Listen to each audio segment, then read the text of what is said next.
तो हेलो साथियों, गणेशाय वर्ल्ड के इस यूट्यूब चैनल में मैं राहुल सर आप सभी साथियों का बहुत बहुत स्वागत करता हूं।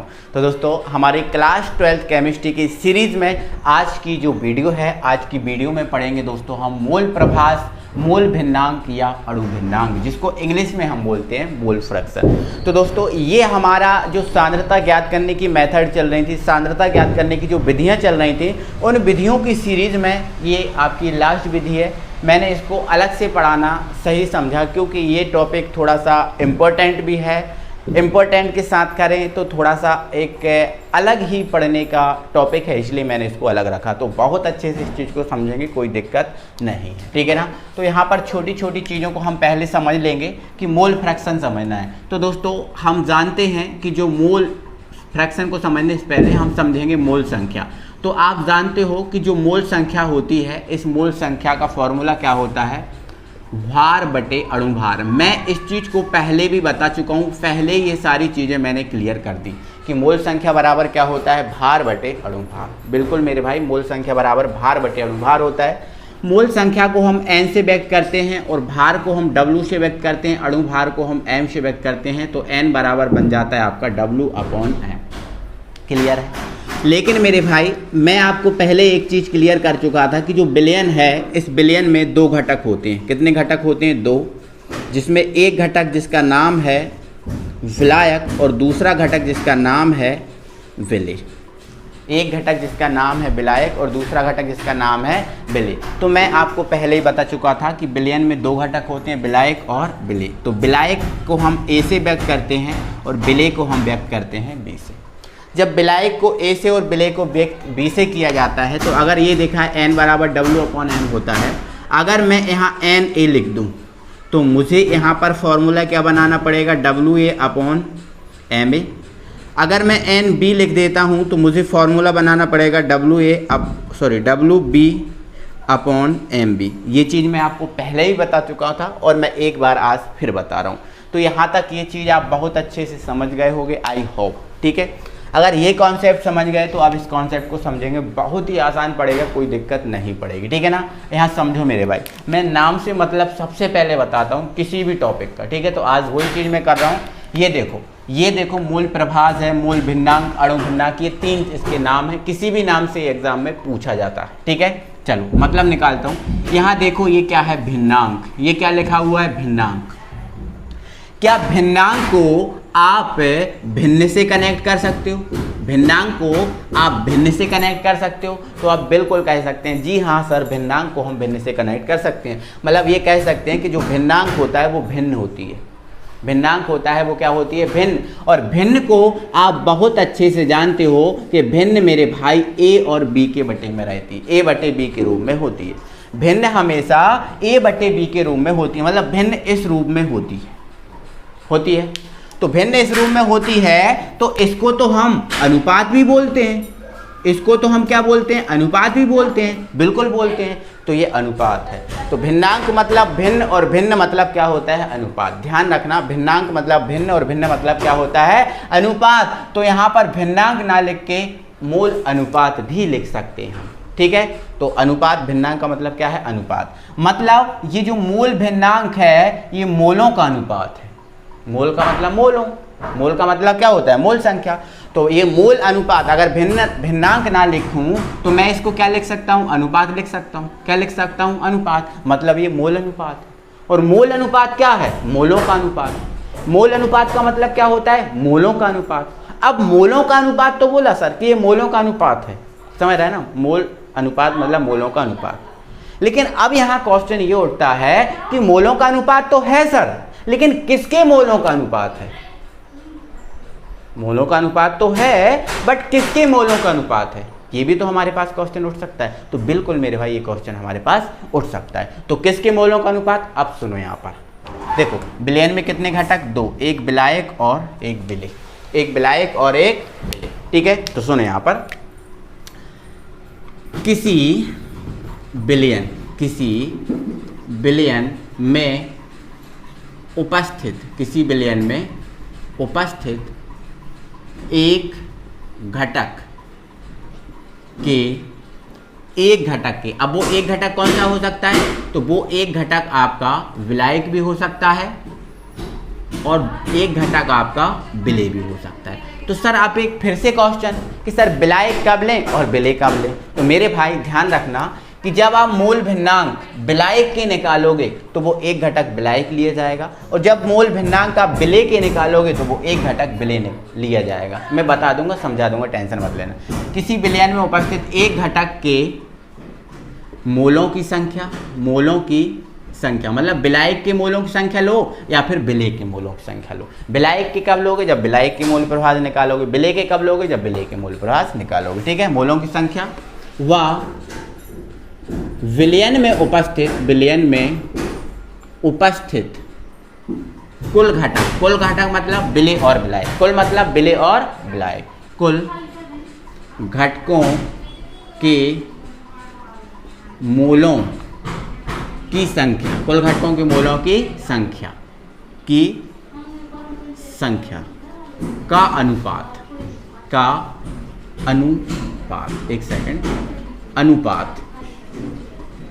मोल प्रभाज कहलाता है। ठीक है, तो ध्यान रखना कि ये जो मोल भिन्नांक है वो क्या है, अनुपात। लेकिन किसका अनुपात, तो विलयन में उपस्थित एक घटक के मोलों की संख्या और विलयन में उपस्थित कुल घटकों के मोलों की संख्या का जो अनुपात है वही क्या है, आपका मोल प्रभाज। क्लियर हो चुका है, तो कोई दिक्कत है, यहाँ से देखो मैंने पूरा क्लियर कर दिया, समझ में आपको आ गया। ठीक है, यहाँ पर एक लाइन और लिख लेना, इसे कैपिटल जो एक्स होता है, कैपिटल एक्स से व्यक्त करते हैं। क्लियर हो गया, तो ध्यान रखना कि जो मोल प्रभाज इसको कैपिटल एक्स से व्यक्त किया जाएगा, ये क्या है, एक अनुपात। ठीक है, अब यहाँ पर मैं मोल प्रभाज का क्या बना देता हूँ, फॉर्मूला बना देता हूँ। तो कैपिटल एक्स बराबर क्या हो जाएगा, एक घटक के मोलों की संख्या। ठीक है, तो यहाँ लिख दोगे एक घटक विलेय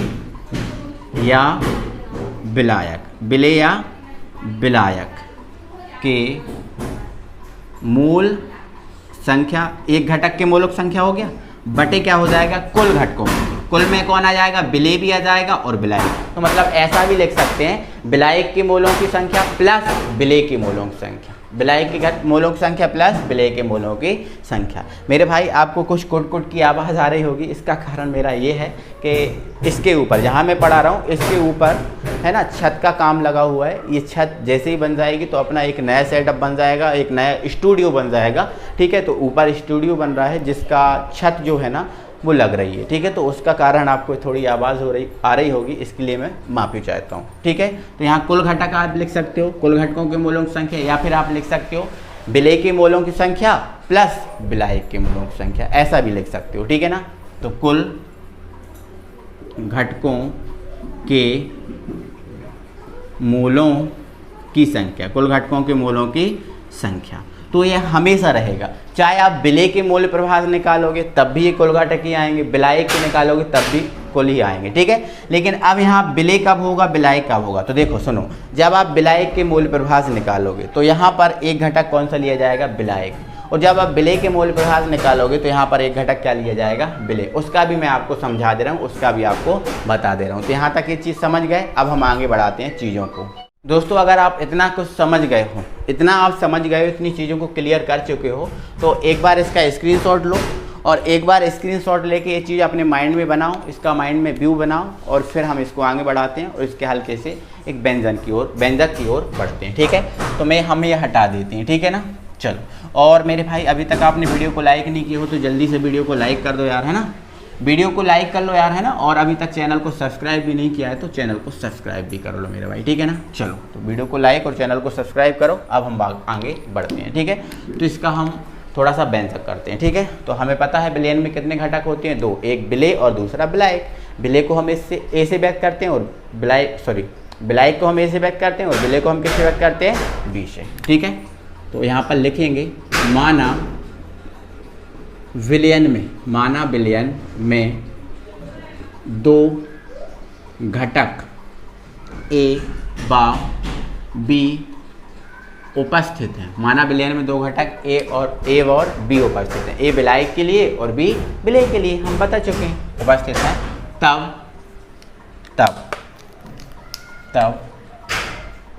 विलायक एवं विलेय, विलायक एवं विलेय के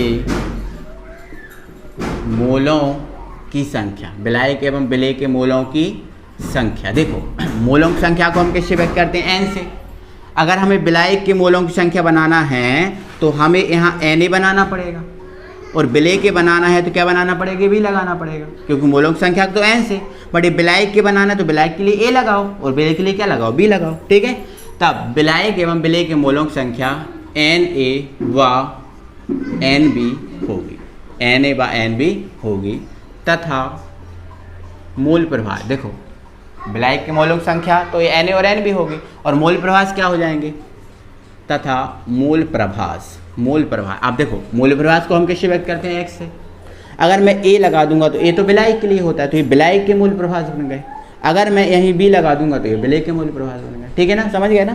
तथा मूल प्रभास, मूल प्रभास x से बा xb होंगे, x से बा xb होंगे। समझ गए ना, कोई दिक्कत? अब देखो मैं विलायक और विलेय के मूल प्रभास का फॉर्मूला निकाल देता हूँ। ठीक है, तो यहाँ पर लिखूंगा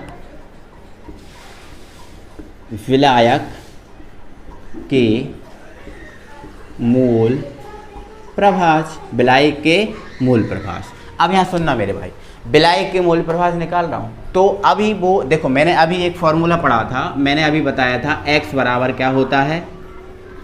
एक घटक के मोल संख्या, एक घटक के मोल संख्या बटे क्या आता है? कुल घटक के मोल संख्या, कुल घटक के मोल संख्या। ये अभी मैंने बताया था मूल प्रभास का फॉर्मूला। ठीक है, अब मैंने बोला था यहाँ एक घटक लेना, अब वो एक घटक विलेय हो सकता है या फिर विलायक हो सकता है। तो अब देखो आप किसके मूल प्रभास निकाल रहे हो? विलायक के।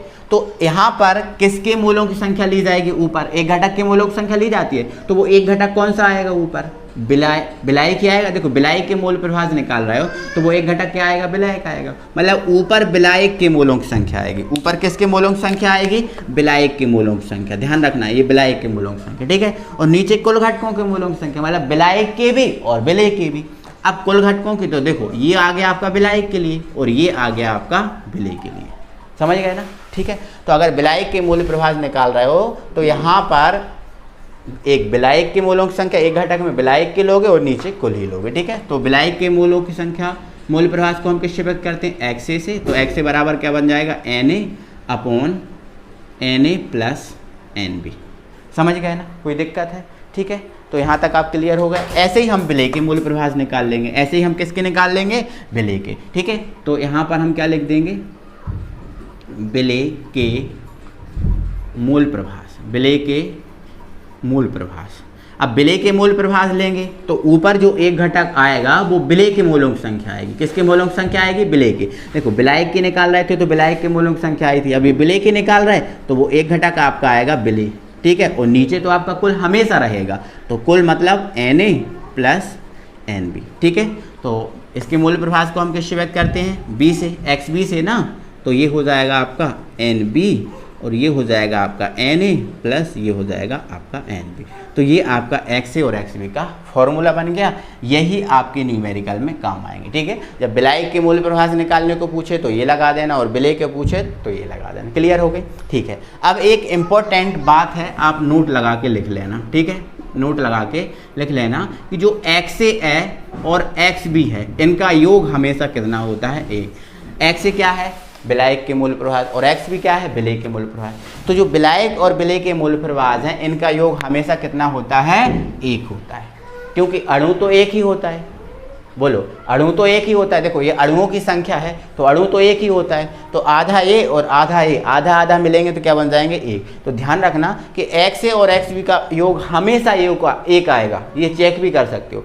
1 से ना तो कभी ज़्यादा आएगा और ना तो कभी कम आएगा। अगर कम आया तो भी गलत क्वेश्चन आंसर है और ज़्यादा आया तो भी गलत आंसर है, मतलब ये चेक करने का भी एक तरीका। तो ये यहाँ से आप इस चीज़ को अपने माइंड में सेटअप कर लेना, है ना, कोई दिक्कत नहीं होगी यहाँ तक। ठीक है, तो ये हमारा हो गया मूल प्रभास। ठीक है, तो ये हमने मूल प्रभास पढ़ लिया, इससे संबंधित सभी चीज़ें पढ़ ली। ठीक है, तो ये सब चीज़ें आप तैयार करके रखना। कल जो है ना वीडियो आने वाली है न्यूमेरिकल की, तो इन सब को तैयार करके रखना मेरे भाई। कल आपको न्यूमेरिकल की वीडियो मिलेगी। इन सब को तैयार करके रखना। जितनी भी मैंने सांद्रता ज्ञात करने की विधियाँ पढ़ाई हैं सभी को तैयार करके रखना।